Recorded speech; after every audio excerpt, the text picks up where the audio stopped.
할렐루야. 이 시간에도 성삼일체 하나님께서 우리를 받아주시고 풍성한 은혜로 채워주시는 복된 시간 되기를 우리 주 예수님의 이름으로 축원합니다. 이스라엘은 하나님의 백성으로 선택을 받았습니다. 그래서 선민이란 의식이 아주 강해서 이방인들을 하나님께 저주받은 사람들, 그리고 하나님의 심판만을 기다려야 되는 그런 사람들로 인식하고 있었어요. 오직 자신들만이 하나님의 선택을 받았고 또 하나님의 구원을 받는다, 그 은혜를 받는다라고 여겼습니다. 이런 생각들이 일반 백성들만이 아니라 하나님께 특별히 택함받고 부름받은 선지자들에게도 있었다는 것이죠. 이런 면에서 선지자들도 완벽한 사람들은 아니다, 이렇게 우리가 이해할 수 있습니다. 구원과 관계없이 사람들 모두가 하나님 앞에서 약점을 갖고 있고 실수하는 불완전한 존재라는 사실을 우리가 먼저 이해해야 될 줄로 믿습니다. 여전히 죄의 유혹을 받고 넘어지기 쉬운 존재가 우리들이죠. 하나님의 사랑을 받은 하나님의 사람들도 그렇다는 것입니다. 하지만 하나님의 백성들에게는 하나님의 특별한 은혜가 주어져 있다는 사실도 우리가 잊어서는 안 됩니다. 이러한 사실은 우리들의 감정이나 경험에 근거하지 않습니다. 말씀을 통하여 하나님께서 말씀하신 것들이 우리들에게 주어져 있음을 항상 잊지 않기를 주의 이름으로 부탁을 드립니다. 이스라엘 백성은 하나님의 영광과 그리고 찬송을 위해서 택함을 받았다, 이렇게 성경은 말씀합니다. 뿐만 아니라 하나님의 말씀을 받았고 위탁받았으며 메시아를 사람들에게 보내시고자 하시는 목적을 갖고 하나님께서 택한 사람들이죠. 이런 삶을 통해 자신들을 택하여 주신 하나님을 기쁘시게 하는 것이 이스라엘 백성들의 당연한 모습이다라고 말씀을 드릴 수 있습니다. 물론 우리를 택하여 주시는 하나님의 그 큰 은혜와 사랑도 동일하다는 사실도 잊지 않기를 바랍니다. 우리를 택해 주신 우리 하나님을 기쁘시게 하는 것이 우리들의 간절한 소원이 되어야 될 줄로 믿습니다. 스바냐는 히스기야 현손으로 왕가 출신이고 그 이름 뜻은 여호와께서 숨겨주신 자라는 그런 의미를 갖고 있어요. 그는 닥쳐올 여호와 하나님의 진노의 날, 그 날을 예언하면서 그 날의 환난과 그리고 파멸을 경고하고 있습니다. 그러나 궁극적으로 심판 중에서도 회심한 이방인과 이스라엘의 남은 자들에게 주어질 하나님의 구원을 사람들로 알게 하려는 그런 귀한 사역을 감당했던 선지자입니다. 또한 스바냐는 예루살렘 멸망 60년 전에 예루살렘의 멸망을 선포하였던 예레미야와 동시대의 선지자로서 활동했던 사람이기도 합니다. 그리고 스바냐의 영향을 받은 요시야 임금이 종교개혁을 시도했지만, 그래서 유다에서 악을 제거하기도 했지만 그 기간이 너무 짧았어요. 결국은 유다가 멸망을 당하게 되는 것이죠. 유다가 멸망을 당하기 전에 큰 영향을 주었던 선지자 중에 한 사람이 바로 스바냐 선지자입니다. 우리는 성경을 읽으면서 이사야, 예레미야, 에스겔, 그리고 다니엘, 호세아, 이런 선지자들의 그런 성경을 보면서 성경을 이렇게 많이 쓴 걸 보니까 위대한 선지자구나, 이렇게 생각할지 모르지만 스바냐 선지자도 요엘 선지자도 다 하나님 앞에 택함 받고 쓰임을 받았던 선지자라는 사실을 잊지 않기를 주의 이름으로 축원을 드립니다. 예레미야 선지자는 우리가 잘 아는데 스바냐 선지자는 잘 모르죠. 알고 있는 건 스바냐 3장 17절 말씀, 그 한 절. 하지만 이 스바냐 선지자도 참 아픈 마음을 가지고 유다의 멸망을 선포하면서 백성들로 하여금 하나님 앞에 바로 설 수 있도록 외쳤던 그런 귀한 사역을 감당했던 사람이라는 사실을 우리가 잊지 않기를 바랍니다. 오늘은 본문을 중심으로 우리들의 삶이 하나님을 기쁘시게 하는 삶이 되기를 간절히 원하면서 말씀을 전하고자 합니다. 먼저 스바냐를 통하여 선포된 하나님의 심판, 진노의 날, 다시 말하면 하나님께서 죄를 범한 유다 백성들을 심판하시겠다라는 귀한 그 말씀을 살펴보면서 우리가 도전받게 되기를 바랍니다. 그 내용은 다음과 같습니다. 첫째로 멸절시키겠다 이렇게 말씀합니다. 스바냐 1장 2절, 3절, 4절, 6절에 이렇게 말씀하고 있어요. 여호와께서 이르시되 내가 땅 위에서 모든 것을 진멸하리라. 내가 사람과 짐승을 진멸하고 공중의 새와 바다의 고기와 거치게 하는 것과 악인들을 아울러 진멸할 것이라. 내가 사람을 땅 위에서 멸절하리라. 나 여호와의 말이니라. 내가 유다와 예루살렘의 모든 주민들 위에 손을 펴서 남아있는 바알을 그곳에서 멸절하며 그마람이란 이름과 및 그 제사장들을 아울러 멸절하며 여호와를 배반하고 따르지 아니한 자들과 여호와를 찾지도 아니하며 구하지도 아니한 자들을 멸절하리라. 진멸, 멸절 이렇게 말씀하고 있어요. 이 말이 7번이나 나옵니다. 그러니까 하나님의 심판, 진멸하시겠다는 그 마음이 얼마나 강한지를 보여주죠. 이 진멸 또는 멸절이란 완전히 쓸어버린다 그런 의미를 갖고 있어요. 유다를 완전히 쓸어버리겠다는 그런 하나님의 각오가 여기에 담겨 있습니다. 하나님의 심판이 매우 철저하고 그 정도가 심한 것을 보여주는 그런 말씀이죠. 그러면 이 멸절의 대상이 누구냐 이 말이죠. 첫째는 우상 숭배자들입니다. 스바냐 1장 4절과 5절에 내가 유다와 예루살렘의 모든 주민들 위에 손을 펴서 남아있는 바알을 그곳에서 멸절하며 그마림이란 이름과 및 그 제사장들을 아울러 멸절하며 또 지붕에서 하늘의 뭇별에게 경배하는 자들과 경배하며 여호와께 맹세하면서 말감을 가리켜 맹세하는 자들과 이렇게 말씀하고 있어요. 바알 숭배자들, 그 제사장들, 1월 성신을 섬기는 자들, 말감을 섬기는 자들이 멸절의 대상입니다. 하나님의 백성임에도 하나님을 섬기는 것이 아니라 우상을 만들고 우상을 섬기는 사람들과 그들의 지도자인 제사장들, 그들을 멸절하시겠다라고 하나님께서 선포하고 계시는 것이죠. 그리고 6절에 1장 6절에 이렇게 말합니다. 여호와를 배반하고 따르지 아니한 자들과 여호와를 찾지도 아니하며 구하지도 아니한 자들을 멸절하리라. 두 번째는 하나님을 배반하고 떠난 사람들, 그들이 멸절의 대상입니다. 하나님의 백성임에도 불구하고 하나님을 찾지도 않고 구하지도 않을 뿐만 아니라 하나님을 배신하고 배반하고 하나님을 떠난 사람들, 그들이 심판의 대상이 된다는 것이죠. 이스라엘 백성은 한 사람 아브라함으로부터 시작되었고 애굽에서 큰 일을 행하신 하나님, 홍해를 가르시고 그리고 건너게 하신 일들, 광야에서 먹이시고 인도하시며 보호하셨던 하나님, 요단을 건너고 가나안을 정복하도록 도우셨고 앞서서 대신 싸워주셨던 하나님을 경험하였던 그 사람들의 죽자 이스라엘 백성은 속히 하나님을 떠납니다. 하나님의 일하심을 받던 사람들은 하나님을 인정할 수밖에 없었지만 하나님의 큰 일을 본 사람들이 죽자 그 다음 세대는 다 하나님을 속히 떠나는 거예요. 그 결과는 하나님의 심판을 피할 수 없었다는 것을 성경은 말씀하고 있죠. 사사기 2장 7절에 이렇게 말씀합니다.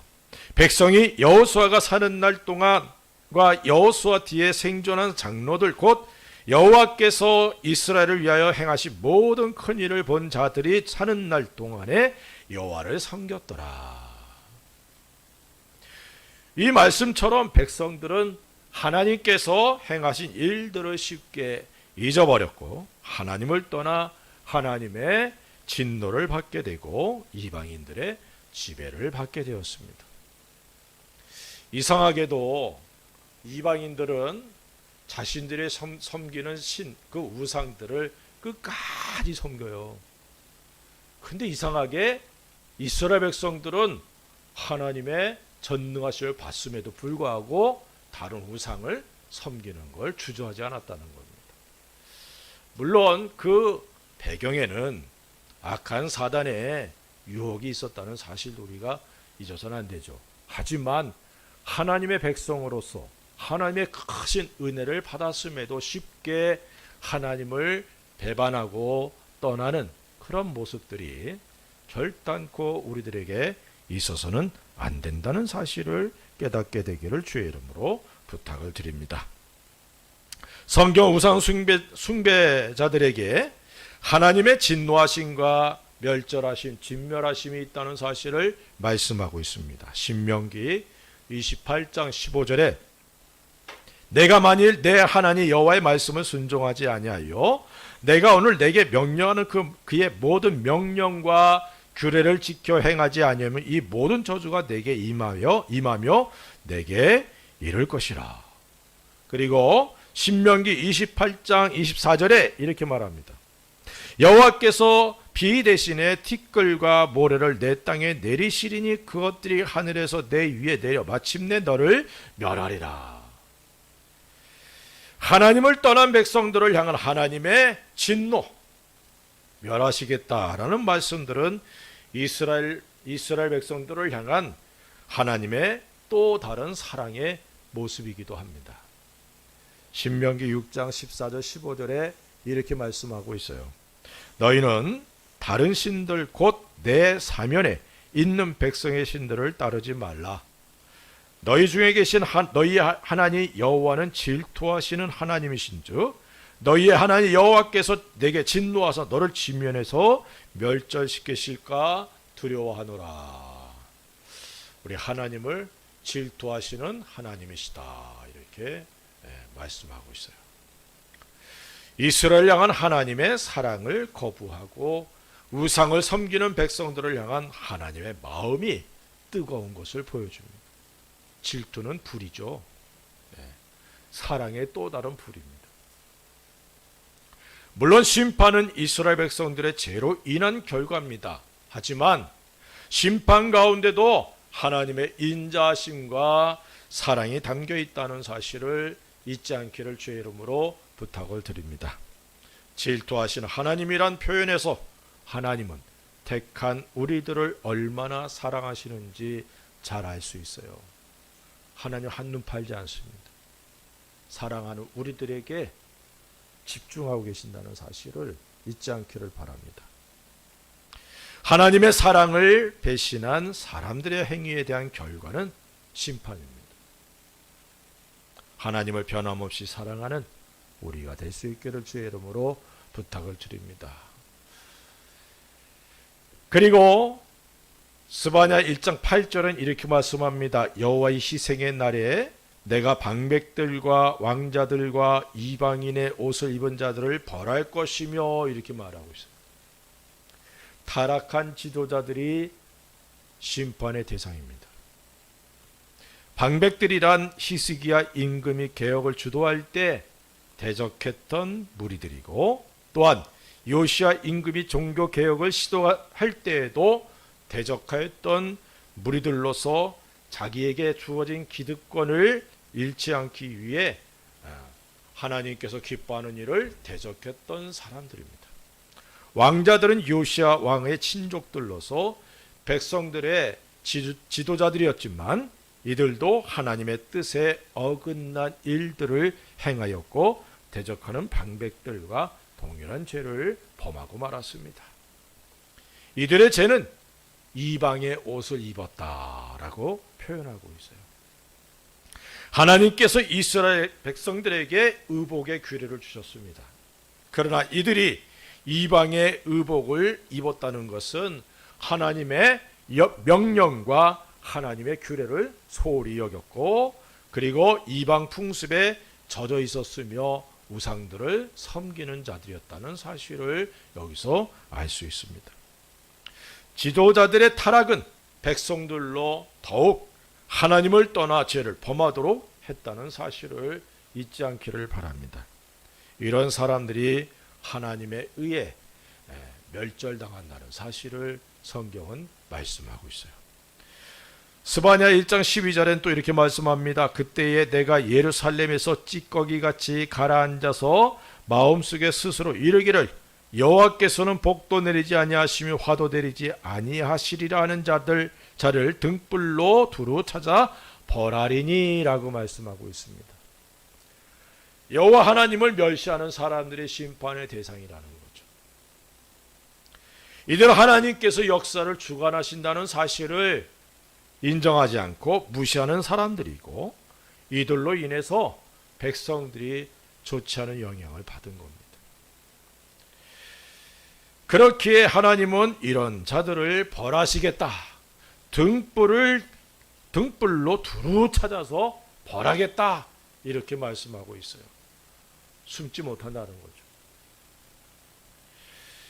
우상 숭배자들과 하나님을 배신하고 떠난 이들, 타락한 지도자들, 하나님을 멸시하는 사람들이 멸절의 대상이 된다는 것입니다. 우리들에게서 이러한 모습이 있어서는 안 될 줄로 믿습니다. 오히려 변함없이 하나님을 사랑하며 또 하나님께 순종하고 사랑하여 선한 영향력을 줄 수 있는 하나님의 사람들로 세워질 수 있기를 주의 이름으로 축원을 드립니다. 심판을 내리시는 목적이 있어요. 무조건 매를 드시는 분이 아닙니다. 우리 하나님은 매를 드실 때에도 분명한 목적을 갖고 있어요. 본문에서는 세 가지로 말씀하고 있습니다. 9절에 이렇게 말씀합니다. 그때에 내가 여러 백성의 입술을 깨끗하게 하여 그들이 다 여호와의 이름을 부르며 한 가지로 나를 섬기게 하리니 라고 말씀합니다. 첫 번째는 죄를 깨끗하게 하시기 위함이었습니다. 하나님이 진노하시고 벌을 내리시는 그 목적은 백성들의 죄를 깨끗하게 하시기를 원하셨기 때문이라는 사실이죠. 백성의 입술을 깨끗하게 하신다는 말씀은 백성들의 죄를 깨끗하게 해주시고 용서해 주신다는 사실을 의미합니다. 심판, 하나님의 징계는 죄를 깨닫고 회개하는 것에 목적이 있습니다. 우리들의 죄를 정결하게 하시길 원하셔서 징계하시는 우리 하나님의 사랑을 깨닫게 되기를 주의 이름으로 축원드립니다. 성경에서 지혜로운 사람, 지혜로운 그리스도인은 하나님의 말씀을 듣고 돌이키는 사람이 지혜 있는 거예요. 하나님의 말씀을 들어도 뻗대고 고집 부리다가 매를 맞고 두 손 들고 항복하는 것은 지혜로운 것이 아닙니다. 매를 맞기 전에 하나님 앞에 말씀을 듣고 돌이키는 은혜가 우리에게 있기를 주의 이름으로 축원드립니다. 부모들이 자녀들을, 요즘은 매를 못 들지만 옛날에는 그랬잖아요. 잘못하면 매를 들고 그래서 아주 크게 징계하는 경우들이 많았습니다. 근데 부모들이 하는 얘기가 너는 왜 이렇게 매를 버니? 그죠? 매를 벌어. 그냥 말로 해서 들으면 되는데 말로 해서 안 되면 매를 드는 거예요. 고집 부리다가. 저희 형님이 참 지혜로워요. 저희 누님이 참 무서우신 분이었는데 저희 그 두 형제 참 무서웠어요. 저희 아버님도 매를 들지 않는데 저희 누님은 저희들한테 좀 아주 엄하게 했습니다. 큰 누님이. 누님이 딱 화가 났다 그러면 형님은 벌써 사라졌어요. 어디로 갔는지 안 보여요. 근데 나는 아무 잘못도 없으니까 나는 뻗대고 있다 나는 맞는 거예요. 사랑하는 성도 여러분, 말을 듣고 깨닫는 것, 이게 지혜예요. 말씀을 귀담아 듣는 은혜가 있기를 주의 이름으로 축원을 드립니다. 두 번째로는 교만하지 않게 하시기 위함입니다. 11절에 이렇게 말씀합니다. 그날에 내가 내게 범죄한 모든 행위를 인하여 수치를 당하지 아니할 것은 그때 내가 너희 중에서 교만하여 자랑하는 자를 제하여 너로 나의 성산에서 다시는 교만하지 않게 할 것임이니라. 징계를 통해서 교만한 사람들이 꺾어지고 사라지게 됩니다.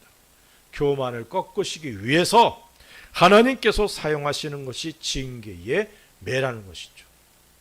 하나님은 교만한 자를 통해 일하실 수 없어요. 하나님이 사랑하시는 하나님의 자녀들이 교만해서는 안 되죠. 그래서 교만을 꺾기 위해서 하나님은 징계하신다는 사실을 깨닫게 되기를 바랍니다. 그래서 겸손해야 돼요. 제가 주님이 저를 만나 주신 이후에 가장 걱정했던 것이 교만하면 안 된다.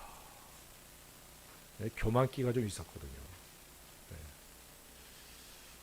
그래서 이 교만이 나를 망하게 할 수 있다는 사실을 항상 깨닫고 성경을 읽다가 고린도전서 13장에서 깨달았어요. 야, 교만하지 않으면 사랑하면 되는구나. 사랑은 교만하지 아니하며.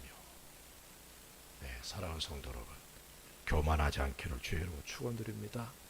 사랑의 사람이 되면 교만할 수가 없어요. 자기를 드러낼 이유가 없잖아. 그러나 사랑이 식어지면 자기가 드러나는 거예요. 왜 나를 안 알아주지? 내가 이런 일을 했는데 왜 목사가 안 알아주지?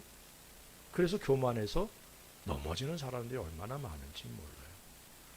목사한테 인정받으러 일하지 마십시오. 우리 하나님이 다 보셔.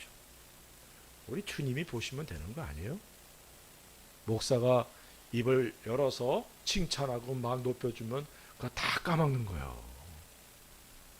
제가 전도사 때 주일학교 담당하면서 우리 아이들한테 그랬어요. 우리 추수감사절 때 1년간 모아놓은 헌금을 그것을 그날 드려서 우리 선교하자 이렇게 얘기를 했어요. 그래가지고 아이들이 저금통을 하나씩 다 들고 준비해서 1년 동안 준비해서 헌금을 하더라고. 근데 교사들은 그날에 무슨 말인지 이해하죠? 아이들은 순수하게 그렇게 하더라고. 야, 세뱃돈까지 전부 모아가지고. 그래서 그 헌금을 가지고 피지에 있는 선교사를 후원했어요. 그랬더니 그분이 설교할 때 이 설교 단상이 없어가지고 사각회짝으로 했대. 근데 그 헌금 받아가지고 그거로 아주 멋지게 수제품으로 만들어가지고 했다고. 너무 기뻐하더라고요. 그 다음에 또 했더니 그분이 또 그렇게 연락이 왔어요. 답신이. 화장실이 아주 망가져가지고 참 곤란했는데 이 헌금으로 이렇게 했다고. 너무 감사하다. 네. 그런데 아이들에게 그것을 칭찬하면은 아이들이 싫어하다. 왜? 나 주님 앞에 상 받을 거예요. 전도 많이 하면 전도상 주겠다 그랬더니 아이들이 싫대. 왜? 그랬더니 저는요 하늘나라 가서 받을 거예요. 아이들은 이런데 어른들은 왜 인정 안 해주지? 왜 안 알아주지? 이러면서 섭섭해하고 교만해져서 망하는 경우들을 참 많이 본다 이 말이에요. 우리 사랑하는 사람들 되십시다. 교만을 꺾으시기 위해서 하나님께서는 징계하신다는 사실을 깨닫게 되기를 바랍니다. 세 번째는 12절에 이렇게 말씀합니다. 내가 곤고하고 가난한 백성을 내 가운데에 남겨두리니 그들이 여호와의 이름을 의탁하여 보호를 받을지라. 남겨진 사람들을 보호하시기 위함이다라고 말씀하고 있어요. 멸절하시는 심판을 통해 남겨진 자들에게는 하나님께서 은혜를 베풀어 주시는 것이죠. 남겨진 사람들, 하나님을 의탁하고 하나님의 보호를 받게 됩니다. 하나님의 사람들은 하나님의 사랑을 의심해서는 안 됩니다. 하나님께서 우리의 범죄함을 인하여 심판을 내리시는 그 순간에도 나를 여전히 변함없이 사랑하신다는 사실을 잊지 않기를 바라고, 우리를 바른 길로 인도하시며 우리에게 유익함을 주시길 원해서 징계하신다는 사실을 깨닫게 되기를 바랍니다. 이러한 은혜들이 징계 중에도 주어짐을 깨닫고, 징계가 아니라 하나님이 기뻐하시는 삶을 통하여 하나님의 은혜와 사랑과 복으로 가득 채움받는 저와 여러분들 되기를 바랍니다. 오늘 하나님께 기쁨은 이런 제목이죠. 이렇게 심판하고 멸절하겠다, 진멸하겠다 그렇게 말씀하신 하나님의 말씀을 대언하면서도 스바냐 선지자는 우리로 하나님께서 우리를 기뻐하신다라고 말씀하고 있어요. 그 기쁨의 이유가 무엇일까? 14절에 이렇게 말씀합니다. 시온에 따라 노래할지어다. 이스라엘아 기쁘게 부를지어다. 예루살렘 따라 전심으로 기뻐하며 즐거워할지어다. 하나님의 백성들, 남은 사람들이 하나님을 향하여 기뻐하고 즐거워하는 거예요. 그 이유가 첫째는 형벌을 제해 주셨기 때문이라는 사실입니다. 15절에 여호와가 내 형벌을 제거하였고 라고 말씀하고 있어요. 백성들이 회복되는 것은 그들이 의롭기 때문이 아니라 하나님께서 그들의 형벌을 제해 주셨기 때문이라는 사실입니다. 아무 공로가 없어도 우리의 죄를 사해 주시는 주님의 은혜를 감사하면서 찬양하고 즐거워하라는 말씀이죠. 로마서 3장 23절 24절은 이렇게 말씀합니다. 모든 사람이 죄를 범하였음에 하나님의 영광에 이르지 못하더니 그리스도 예수 안에 있는 속량으로 말미암아 하나님의 은혜로 값없이 의롭다 하심을 얻은 자 되었느니라. 우리들은 예수 그리스도로 인하여 값없이 의롭다함을 얻은 사람들입니다. 형벌이 아니라 의롭게 된 우리들이란 사실을 잊지 말고 하나님의 은혜에 감사하며 기뻐할 수 있기를 주의 이름으로 축원드립니다. 두 번째로는 원수를 쫓아내 주시기 때문이다 라고 말씀하고 있어요. 15절에 내 원수를 쫓아냈으며, 형벌을 제하실 뿐만 아니라 그들을 괴롭히던 원수들을 다 쫓아내 주셨기에 기뻐하라고 말씀하고 있어요. 히브리서 10장 30절엔 이렇게 말씀합니다. 원수 갚는 것이 내게 있으니 내가 갚으리라 하시고 또 다시 주께서 그의 백성을 심판하리라 말씀하신 것을 우리가 아노니라고 말씀합니다. 사실 우리들은 원수 갚을 능력이 없습니다. 우리들에게 원수 갚는 것이 아니라 오히려 원수를 사랑하고 축복하라라고 주님의 명령이 주어져 있죠. 그렇게 우리들은 사랑하고 하나님께서 우리 대신 원수를 갚아주시는 것을 보면서 기뻐하는 은혜들이 넘쳐날 수 있기를 주의 이름으로 부탁을 드립니다. 세 번째로는 두려움이 사라지기 때문에 기뻐하라고 말씀하고 있어요. 15절에 이스라엘 왕 여호와가 내 가운데 계시니 내가 다시는 화를 당할까 두려워하지 아니할 것이라. 두려움이 사라졌어요. 그래서 기뻐하라는 것입니다. 원수들이 쫓겨나기 때문에 원수들로 인한 불안과 두려움이 사라지고 평안과 기쁨이 있기 때문에 기뻐하라고 말씀하고 있습니다. 네 번째로는 16절에 이렇게 말씀합니다. 그날에 사람이 예루살렘에 이르기를 두려워하지 말라. 시온아, 내 손을 늘어뜨리지 말라. 이렇게 말씀하고 있어요. 내 손을 늘어뜨리지 말라. 이 말은 낙심과 실망, 절망의 모습이 사라지고 하나님께서 그들에게 소망을 주시며 힘을 공급해 주시겠다는 하나님의 뜻을 말씀하고 있는 거예요. 소망을 하나님이 주시기 때문에 기뻐해라 라고 말씀하고 있습니다. 절망, 좌절, 실망밖에 없는 그런 환경이지만 하나님께서는 소망을 주시는 분이라 말씀하고 있습니다. 절망과 낙심에서 건져주시고 새 힘을 주시는 우리 하나님으로 인해 기뻐할 수 있는 저와 여러분들 되기를 바랍니다. 다섯 번째로는 우리와 함께 하시는 하나님으로 인해 기뻐하라는 것이죠. 15절에 이스라엘 왕 여호와가 내 가운데 계시니. 오늘 본문에는 우리들과 함께 하시는 하나님에 대해서 말씀하고 있어요. 그리고 우리와 함께 하시는 하나님으로 인해 기뻐해라 라고 말씀하고 있습니다.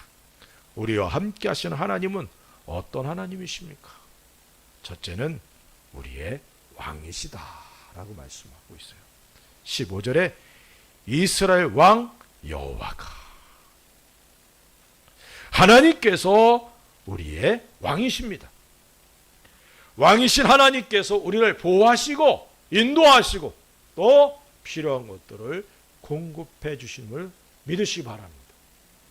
하나님의 백성이 하나님을 왕으로 인정했을 때 하나님께서 그들에게 부족함이 없도록 공급해 주셨고 모든 원수들로부터 보호해 주셨다는 사실을 잊지 않기를 바랍니다.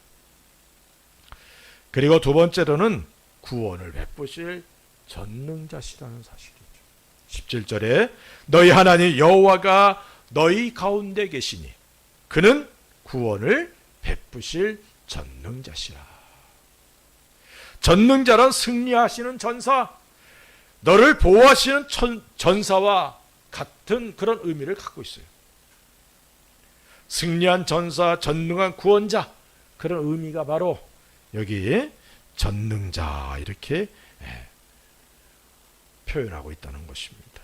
전능하신 하나님께서 우리들을 모든 환난에서 건져주시는, 구원을 베풀어 주시는 하나님이심을 믿으시기 바랍니다. 내가 환난을 만나고 고난과 어려움에 빠져 있습니까? 내 힘으로 헤어날 수 없는 깊은 수렁에 빠져 있습니까? 구원을 베푸실 전능하신 하나님을 믿으시기 바랍니다. 그분이 나와 함께 계셔요. 나와 함께 하신 하나님, 구원을 베푸실 전능자라는 사실입니다. 세 번째로는 우리로 기쁨을 이기지 못하시는 하나님이시다 라고 말씀하고 있어요. 17절에 그가 너로 말미암아 기쁨을 이기지 못하시며, 하나님께서 우리들을 기뻐하십니다. 잘 안 와닿죠? 아휴, 내 삶을 보면 나를 통해 하나님 기뻐하실까? 내가 나를 받아 한심한데. 안 그래요? 그런데 성경은 분명히 말씀하고 있다는 겁니다.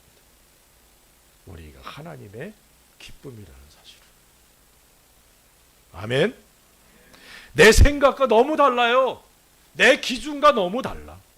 하나님은 나로 인하여 기쁨을 이기지 못하신대.